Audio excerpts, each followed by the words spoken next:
The honourable member for Nanaimo, Ladysmith. Thank you, Madam Speaker. Retirement Concepts runs 23 long-term care facilities for seniors in Canada. 19 are in BC and 7 are on Vancouver Island. Retirement Concepts provides independent living, assisted living, and complex care for seniors. In 2017, this government approved the sale of Retirement Concepts to the Chinese corporation Anbang Insurance. The following year, Anbang's CEO was convicted of corruption, and the company was taken over by the Chinese state. The conditions at Retirement Concepts Nanaimo Seniors Village, in my riding, were atrocious. The home was understaffed and provided substandard care. Seniors went for weeks without receiving a bath. They were left in soiled clothes and soiled beds. Bed sores and other related health consequences of neglect were common. After numerous complaints by residents and their families, the Vancouver Island Health Authority took over Nanaimo Seniors Village and 2 other Retirement Concepts care facilities on Vancouver Island. Last month, another facility in Summerland had to be taken over as well. Under the Investment Canada Act, Anbang had an obligation to maintain staffing levels. The federal government made assurances to the provinces that patient care would be protected. The BC Seniors Advocate has stated that she did not understand how the federal government could make such an assurance. The reporting and transparency required to make that promise does not exist. The federal government should not be permitting foreign ownership of businesses that provide taxpayer-funded health care services. When seniors are hospitalized as a result of neglect and substandard care, we all carry the cost.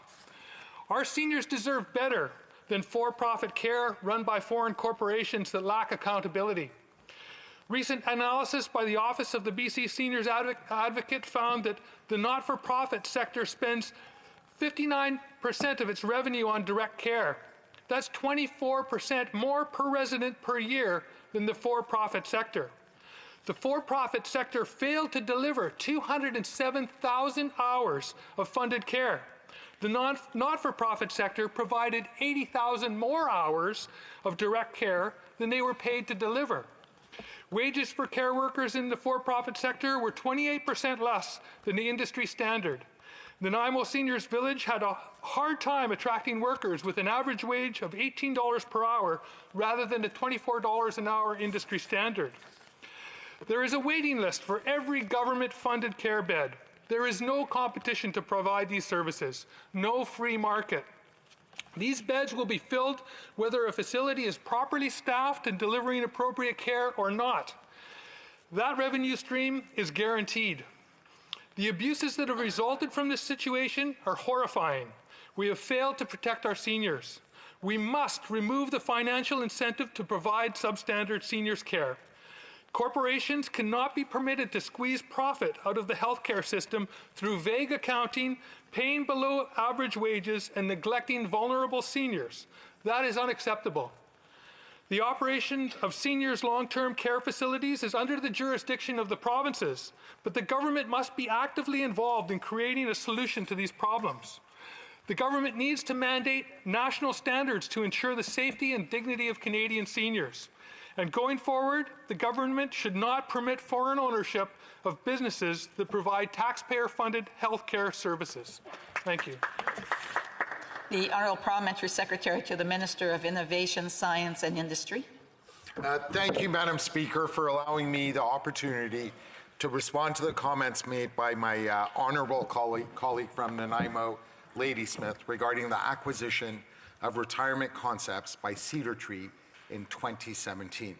Let me begin by saying that the safety and well-being of our seniors is of paramount concern to our government. We also recognize that global investment can benefit Canadians and the Canadian economy. Investment flows into this country are important, and Canada has a robust framework in place to promote trade and investment. The Investment Canada Act is one part of that robust framework, and it's the primary mechanism for reviewing foreign investments in Canada. Acquisitions of Canadian businesses are subject to a net benefit review, and consequently, they're carefully considered in light of factors set out in the Act. And it's only after that Act has been consulted that approval is forthcoming. And of course, the determination has to be made that the acquisition is of overall economic benefit to our country.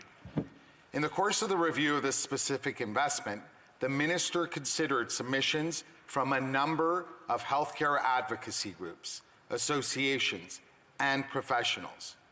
He also considered submissions from academics and individual Canadians. These parties raised important policy issues regarding the quality and availability of care for seniors in Canada. The Minister also consulted, of course, with the relevant provincial regulators of senior care facilities, such as the Government of British Columbia, which further informed the review and the ultimate decision. I wish to emphasize that existing provincial regulations set out licensing obligations and standards of care for all operators of residential care and assisted living facilities, regardless of ultimate ownership.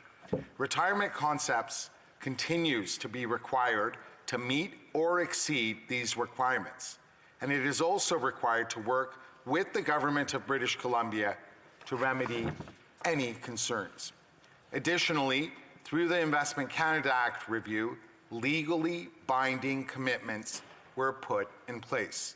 Federal officials consult their provincial counterparts to actively monitor compliance with the Investment Canada Act.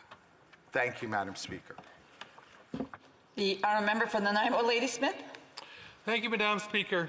Now that the Chinese state has created a new corporate entity called Daja, which owns Retirement Concepts, it's time for the federal government to review the original purchase and rescind the agreement.